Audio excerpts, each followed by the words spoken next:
bismillaahi raxmaani raxiim. horta mahad ilaahay u sugnaatay. waxaa sharaf noo ah maanta in walaalkeena maxamed bashiir maxamed qurux ku dhiigle in aan kusoo dhaweyno magaalada muqdisho. saacadan la joogana waxaan ku sugannahay astaan t v.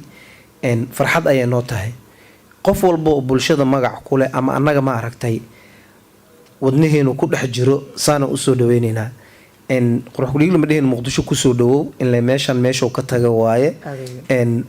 wax badanna maaragtay kama maqneen, marka walaalkeena si farxada kusoo dhawow.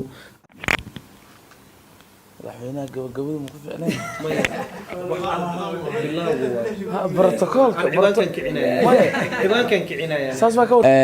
asalaamu calaykum. marka hore aadaan ugu farxsana inaan maanta soo dhaweeyo walaalkay qurux ku dhiigle oo magaciisu rasmiga uu yahay maxamed bashiir maxamed.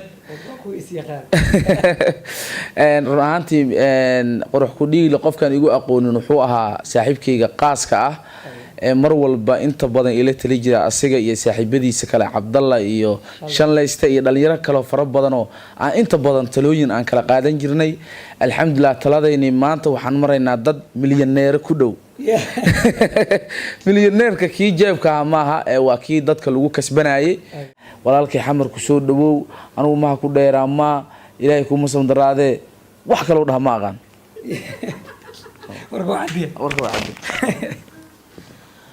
bismillah, waxaan aad iyo aad ugu faraxsanahay mar labaad iyo mar saddexaad inaan maanta qayb ka ahay soo dhaweynta walaalkay MBM oo aan kala jeedo maxamed bashiir maxamed.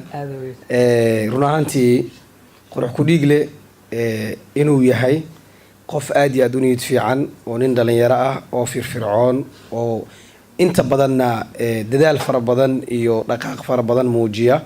waxaa caddeen u ah in dad runtii idinkoo dhan aad taqaaniin oo agtiina ixtiraam kula maanta ay u wada taagan yihiin.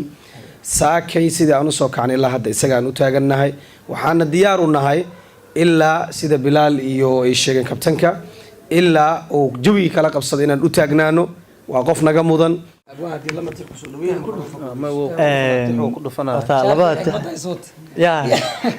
shaarkan hudey waay meelaan kala soo baxay.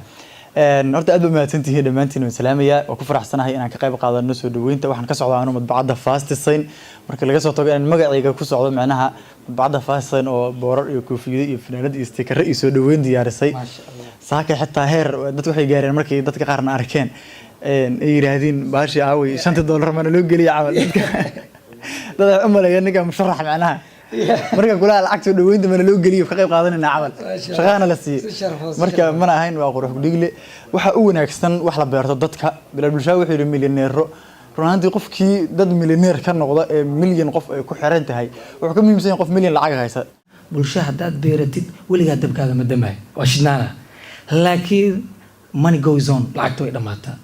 maanta how many container raashiina caloosheena ku maqnaa waxba ka haynin, laakiin how many Soomaali noo bada ogna in ajnabi naqarto. laakiin inta dad aad beeratay sharaf waxaa kugu filan kan ku salaam kan wax ku siiyay markii laga soo tagay. marka waxaan leeyahay baada astaan aad u mahadsantihiin. team Zoya sidoo kale aad u mahadsantihiin. waa dad waqti adag ku soo shaqeeyay, waqti adag dad ku soo shaqeeyay waay.